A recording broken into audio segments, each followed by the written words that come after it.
Welcome to the Effed Up Mind podcast, where we flip the effed up mind. My name is Anton, and I'm your host. I got somebody special on the podcast, someone who has overcame issues in his life, but did not let that define who he was. He was able to become a nine-figure entrepreneur. How you doing, Jerome? Good, bro. How's everything? Thanks for having me. Day by day, right? Yeah. Day by day. Every day's a good day, though. I feel great, man. That's great, man. I I feel good. Well, you operate in high-pressure environments, dealing with teams, events, expectations. What does that pressure do to your mind when no one's watching? You got to take things. I always say I deal with things like this. This is the answer. One thing at a time. So in spite of all of what we have going on all the time, in spite of how crazy and chaotic things appear and seem, when you pallet things one at a time, that puts you in a position where your mind doesn't get overwhelmed. And all of us feel it at certain points in time. But you have to always just take a step back sometimes and go, look, there and by the grace of God go I, right? Like if my whole life is depicted and defined based on this one singular moment, and everything else I've done over the last 34 years of my professional career don't matter, then I did everything wrong. So you have to trust. You got to trust in the fact that like you've been doing things right. God works in great ways, and you got to trust in that, man. And most people don't function on faith, and it's not that they have to function on a lot of faith. You just can't have doubt, and a lot of people have a lot of self-doubt.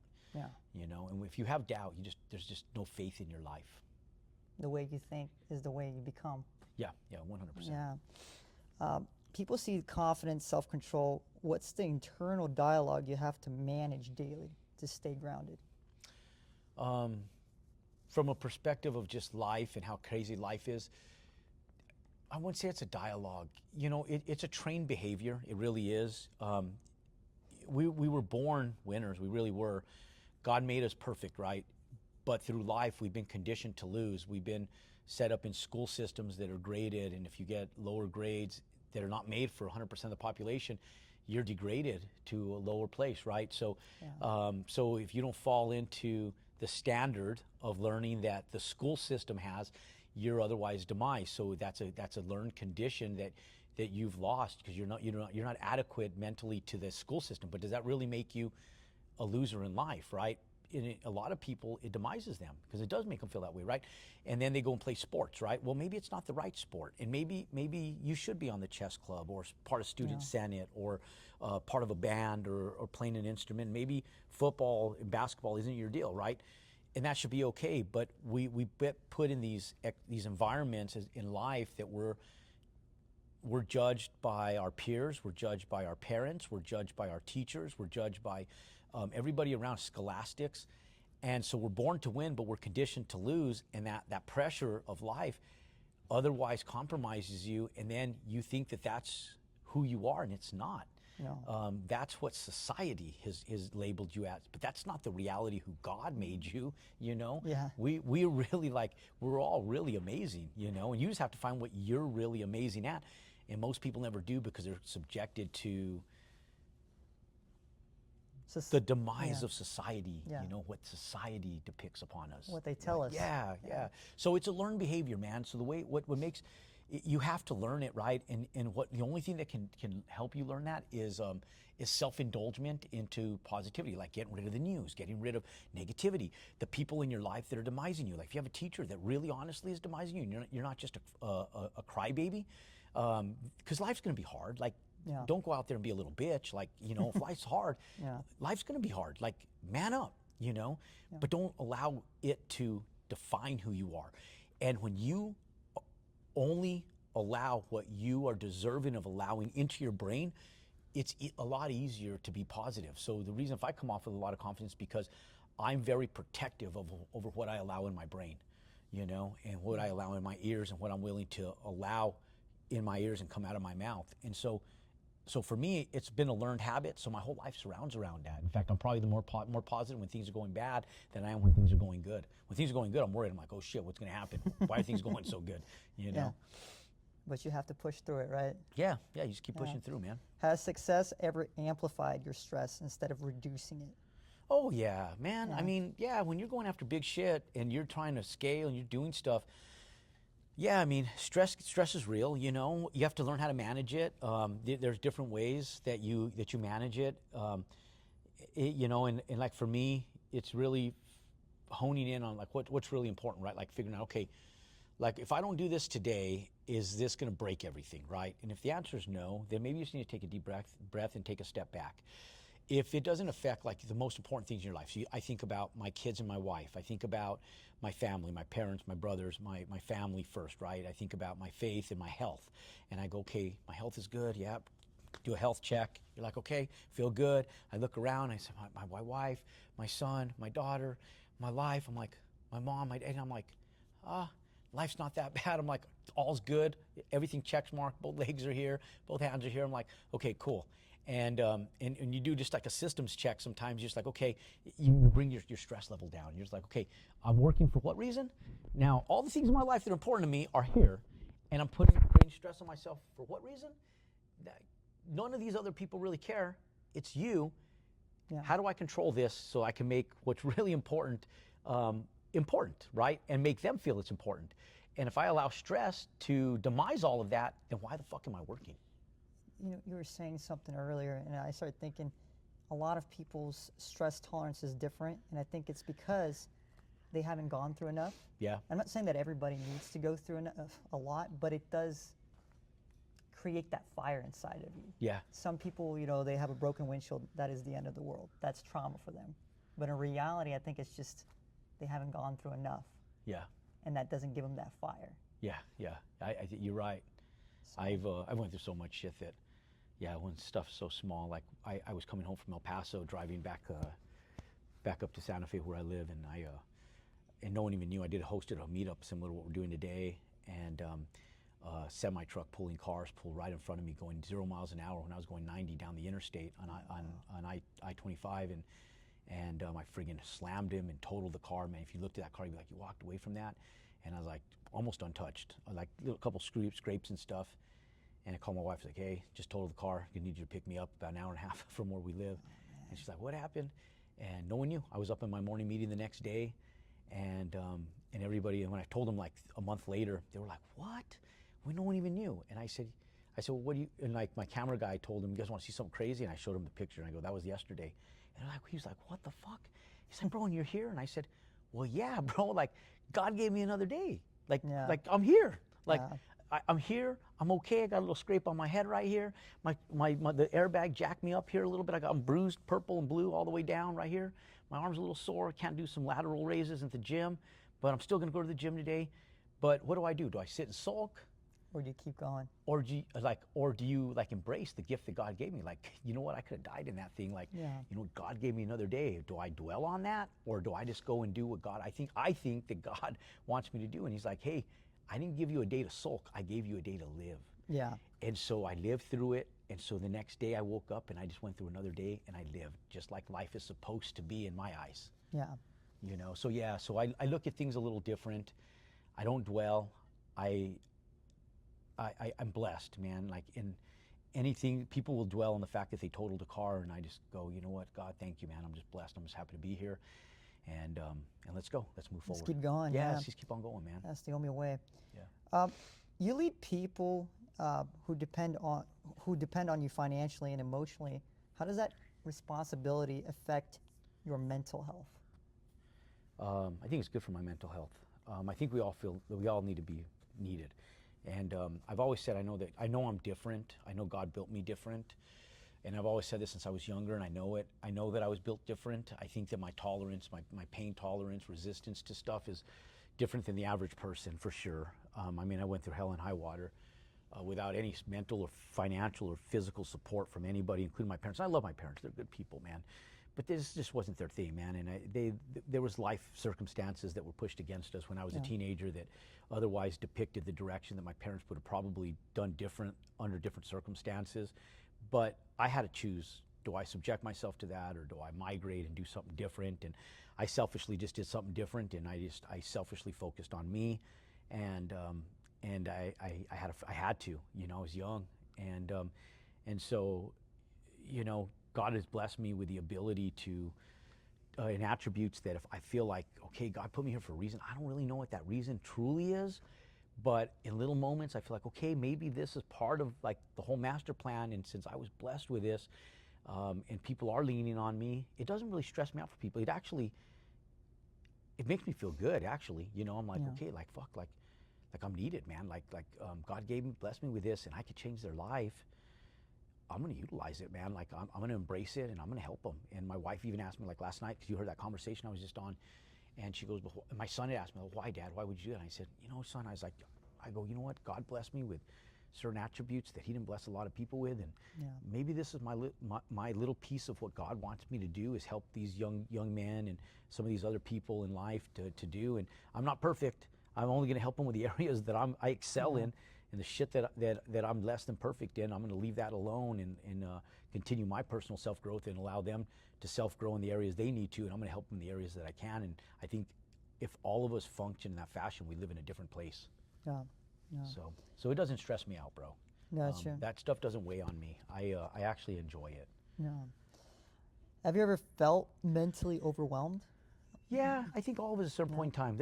I was feeling mentally overwhelmed even just at the beginning of the year with a lot of what we do with our projects. And I think when I get mentally overwhelmed is when I'm not in control. And when I'm not in control, it's like when I'm at the liberty of somebody else, like a bank or a lender, or a circumstance that I can't control, that's outside of my abilities to control. So yeah, then I can feel somewhat overwhelmed because I'm trying to physically come up with a solution. It's kind of like the 2008 recession, I guess, is the best massive big thing that I felt like, okay, this is outside of my control. I felt like I was in control of my business. I otherwise found out in 2008 that economics were actually the master over my finances, not me.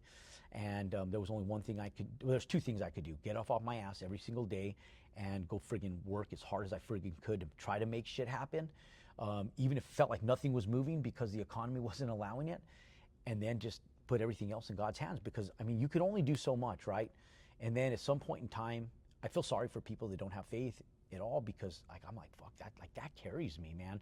Like at some point in time, it's like, look, I know I work hard, but there's still only so much I can do. So once that line is cut where it's like, okay, I've worked my ass off, I can't work any harder, there's only so many hours in a day.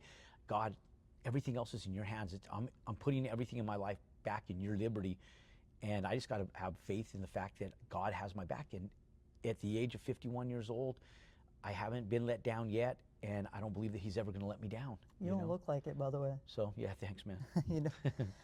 What's the mental cost of always being the guy who has it together? For me, there's no mental cost of the guy who has it together. I mean, I embrace it, man. And I don't have everything together. I think knowing that you just don't have it all together is part of the solution. Yeah. I think if I felt like I did have it all together and I displayed it like that, I think I would probably feel a lot more downward pressure. I'm very honest with people. You want to be around somebody that's a little jacked up in the mind and doesn't have it all together. Come hang out with me for a day. I know it appears I have everything together, but my mouth is raw. My tongue is sour and bitter sometimes, and I slay at people, and I'm aggressive. I'm overconfident, over-aggressive sometimes, and it doesn't work in my favor. And it puts me in other people around me sometimes in otherwise compromising positions. I got to work at that. That's something I'll have to work at till the day I die. And it's because that's just who God sculpted me at. But the same thing that is my slaying sword is also my burning attributes as well. Yeah. So oil and water don't mix unless you shake them. Yeah. You know what I mean? Yeah, so sometimes I just got to shake it and and let that fluid roll together. Yeah. Sometimes there's something that I always talk about when I get up on stage. I say, use your negative energy as positive energy. And I think a lot of people have that misconception of running away from negativity. And I tell everyone, use it as a constant reminder to keep on pushing. Yeah, man. It's just so your shortcomings are your biggest attributes, man. You got to know that.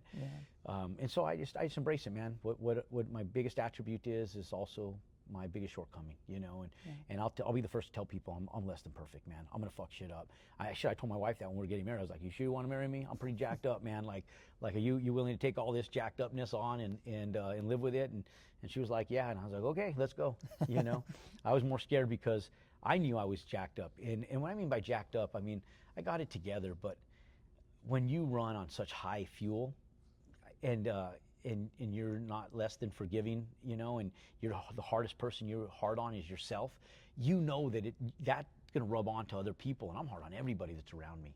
So my whole thing is like, I'm just hard on myself. I'm like, can you handle me? And it's even the way I hire contractors, employees. I'm like, so I'll hire people, and sometimes if they're too soft, like I need softer people in my life because it helps soften me. But when I just know someone doesn't have a backbone, I'm like, I'll sit back and be like, look, man, and I'll tell my wife that they're just too big of a puss. I can't hire them. Like I can't. They're not going to get you. They're not going to. They won't do nothing for me. They're going to hate me because they're too soft, man. Like they can't handle what we're building. And if I know that in the front end, I just won't hire them because I'll be like, they can't fucking handle me. I'm just running on too hot a fuel, man. They can't do it. I can tell sometimes when I'm just doing business in an environment and in my energy, they can feel my energy from the second they meet me, and I could see it. I could see them hate me just because my energy is so hard, And I'm like, okay, this person's not gonna be able to handle me. This is not gonna go good day. I'll have someone else step in because I think that aura just comes out of my pores. I think there's just different categories of people. Some people either have it or some people don't. It's that minimalistic way of thinking that people have, and I think that, which is a problem, I think, in our society. Yeah. If you look at stores, restaurants, after COVID, I think a lot of things have gone downhill. They have. I've had it in my business, too, where people, I had a girl, I have an entertainment company, and she was complaining that she had to put on makeup, and I'm like, listen, I'm not going to pay you for that. And she's like, what do you mean? I'm like, that's what's expected of you, to show up looking nice. Yeah, I'm not going to pay you to sit here and put your makeup on. You do that at home. When you come here, it's work time. It's like me putting on my shoes. Somebody's going to pay me to do that? Yeah. Yeah, it's like taking a shower. We tell your boss, we can tell your boss, well, I'm going to take a shower here because I'm going to come work for you. The only reason I'm taking a shower today is because I got to stand behind this cash register or deal with these customers. That's crazy. That's not our problem. Yeah, that's the minimum expectation is just to get the damn job. I think that's just society in general today, right now, that everybody just wants to get a paycheck and go home. Yeah. But it's affecting everything else. Yeah, yeah. You talk a lot about discipline. How do you know when discipline is helping your mind versus hurting it? It's like anything, right? Like too much of anything is bad. So like, if you take too much vitamin C, it's bad.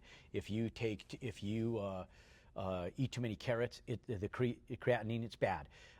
If you drink too much water and fluids, it's bad. When there's too much in excess of anything, it's bad.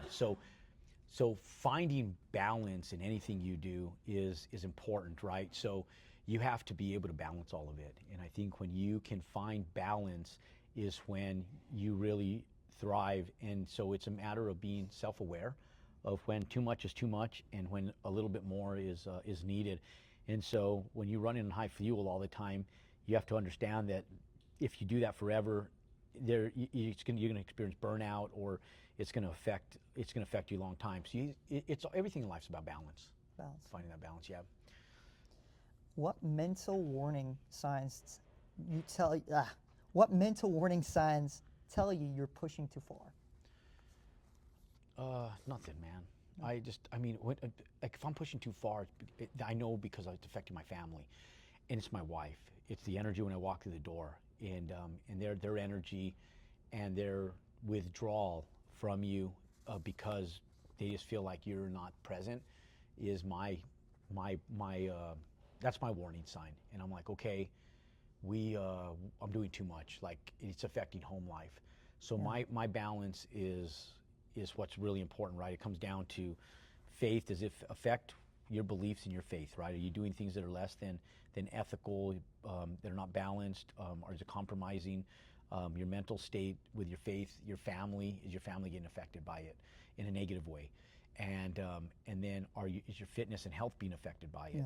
And if the only thing that is in balance is your finances, and the other most important three things in your life are not, then you know you're out of balance. You know that you otherwise compromise. So finding that balance is only, those things will display your lack of balance if those are out of sequence. Those are the alarming things that I'm pushing too hard.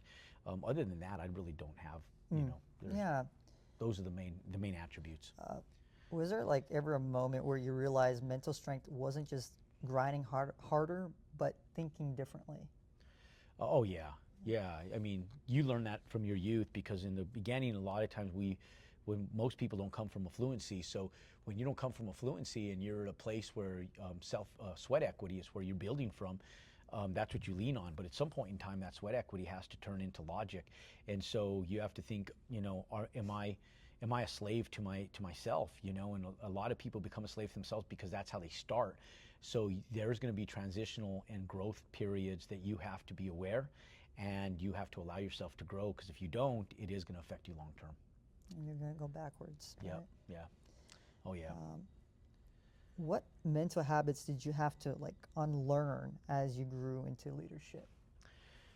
I don't know if they're mental habits. I mean, we all have bad habits, right? So Yeah. there's little things like I bit my nails for years, and there's stress habits and stuff that we have. There's people that smoke, and there's certain things that really the mental side of it has to be stronger and it really comes down to a decision. It isn't just like a light switch, but it is.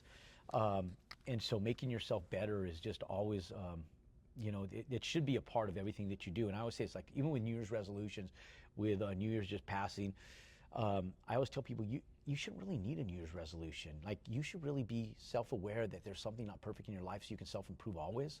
If you have to have a definitive date of okay, this is the date I'm going to do something great, you'll never succeed at it. Because eventually you'll stop. Yeah, because you have to want it, right? And if you recognize it and you know you need to change, why not just change it today? Like, why continue doing the abuse for another 30 days or another 2 months? And then all of a sudden it's okay, today's the day, it's New Year's.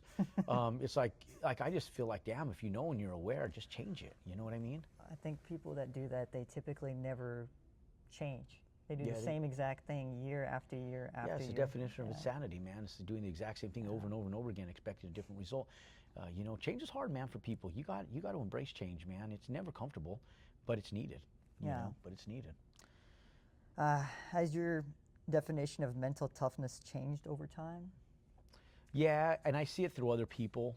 I even see it through my own family. I function at a different level, and you try to give it to them, but they pick up a lot of it. But they even themselves, until they decide they want that level of personal growth, they don't have the same type of mental toughness.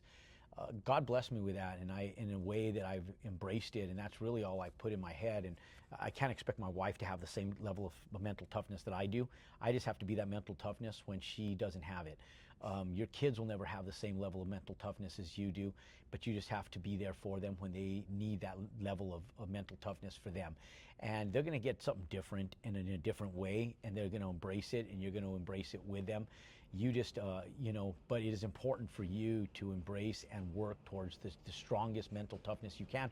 And it's going to take mental growth, and it's going to take a lot of consistency to get there, man. And it's going to take a lifelong. It's like an addict that goes to AAA, man, and that goes through AA meetings, not AAA, through AA meetings. They need it for life, man. Like, you're an addict for life.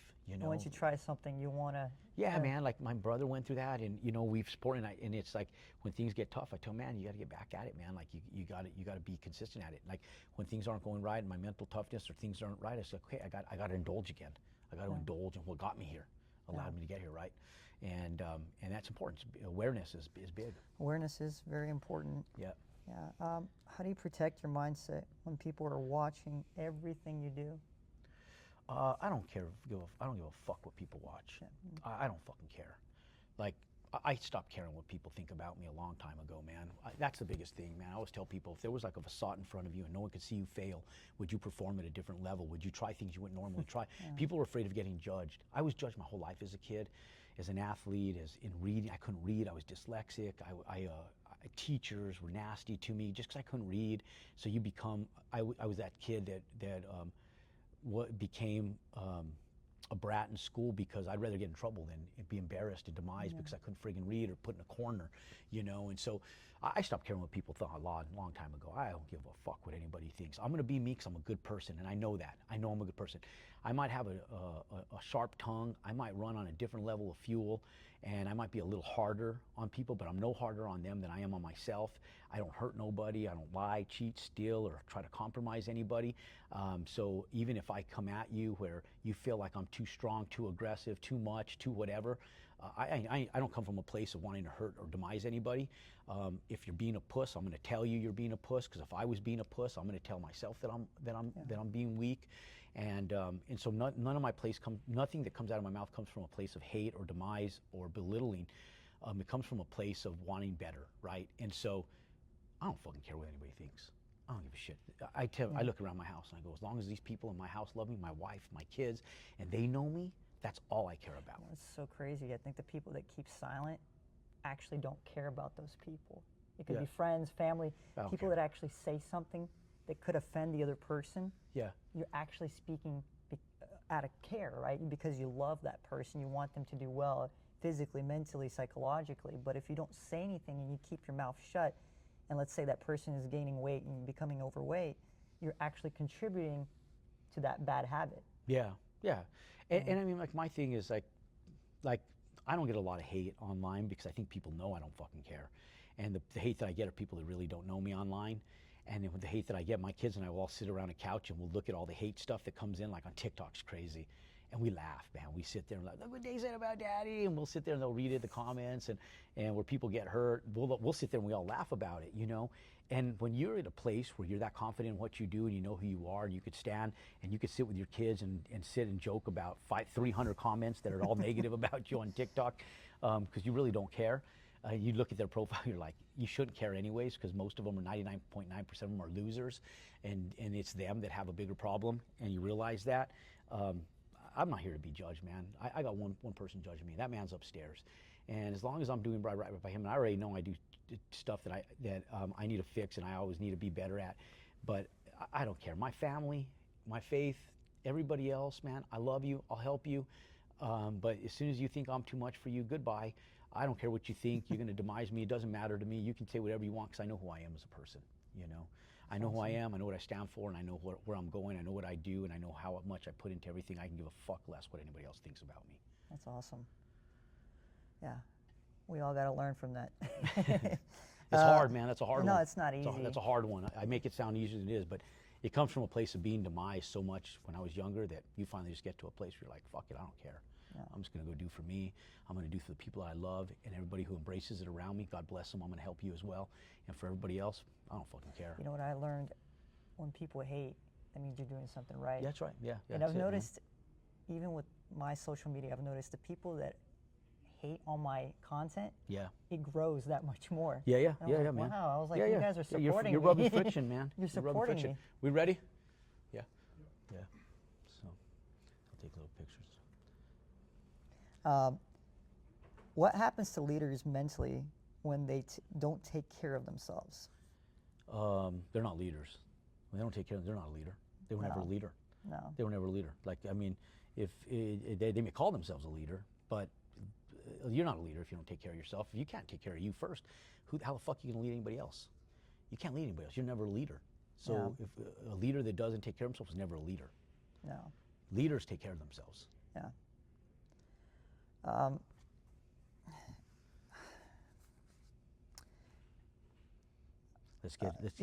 do you go for it, brother? Okay. How do you rest mentally before? No. Okay. Sorry. I thought that was the last question. For everybody out there, is there something that you could tell them if they feel, I don't know, anxious? They're going through struggles mentally, psychologically, and they feel like it's the end for them. Yeah. What can you tell them? Yeah, it's not the end, man. Look, man, life is hard. Life is hard, but it's not hard. And what I mean by that is people make life harder than it really is. I remember my dad when I was graduating high school, and I was already out of the house, and they made life seem, when I was 16 years old, they made it sound like life was so damn complicated. Like an electrical bill was going to bury me, a water bill was going to bury me, and they just made it sound like it was so hard. And I got moved out of the house when I was in my teens, and I was like, I just got to make $600 a month, like back in those days. Yeah. And I was like, ain't that fucking hard. I can do this. Yeah. You know, and I was like, what was he making a big deal about? Like, this isn't that hard. And when you realize that we live in America and we have all the essentials, and with those essentials is really all you need, we put downward pressure on ourselves thinking we need more, and it's typically because we're trying to impress others, and we feel like we need to impress others. I remember my mom told me one time, and she goes, and my parents were hard on me, and I remember buying like a Range Rover and buying a house, and she goes, I hope that stuff makes you happy because no one else cares about it. You know, my mom was really good at just freaking kicking me in the nuts every time felt like I was doing good, you know, and I was like, and she's like, can I tell you something? She goes, everybody has their own problems. She goes, they might ooh and ah for in the moment for 2 or 3 minutes, but the second they turn their back, they walk away, they have their own set of problems. And they forget about all this stuff. The only thing you take with you when you die is what you have up here. She goes, remember that. No one cares about all this stuff. If you're going to do this, you do it for you because you love it. Everything else, you do it for somebody else. And so when life seems to get tough, it's not that tough, man. Life's not that hard, man. We got to simplify and stop caring what other people think. And it really comes down to the core, man. What's your faith? You know, and how are you living your life? And are you doing what you need to be doing for you in your life? Because if you can't make you happy, you can't make your wife happy, you can't make your spouse happy, your children happy, no one happy. You got to be doing something that's self-fulfilling for you and unselfishly, you know, because everything else in life is pretty friggin' simple. You know, it's not that hard. Yeah, yeah. Well, I wanted to say thank you for coming on to the podcast and sharing your experiences, because we hear the glamour of the cars, but we don't talk about the mental struggles that a lot of us go through. And I think for the people out on the other side of the screen, they can understand that there is some I can't speak today, that there is some we can relate to other people as well that are actually succeeding in life, and that you're not alone, and that there is a way out, that you can succeed even with those intrusive thoughts, that anxiety, that depression. You can flip that effing mind and create greatness and power. 100%, 100%. And you know, for those people that are battling from, I think the hardest ones is like those people that battle for like substance abuse, and it's just reaching out to the right people, having the right people in your life, and knowing that God puts those right people in your life, and embracing them, and not shutting them out, and knowing that there's help out there for you, and you'll get there. But you just have to stay consistent at it. And I think if you can just put yourself in an environment where you can stay consistent, the right people around you, and you always continue to work, it's going to take a lifelong commitment. Nothing great in life is easy. Everything great in life takes work, and as long as people know that, man, and that God puts those right people in front of you, man, you're going to do good, man. You're going to do good. And even if you have days, everybody has those days that are harder. It's how you overcome them long term, by being consistent at it. So anyways, we've come a long ways, bro. You've come a long ways. Well, you know? Thank you so much. Yeah. Thank you for coming on the podcast. You guys take it easy, flip that effing mind, and continue to grow. Thank you. All right, brother.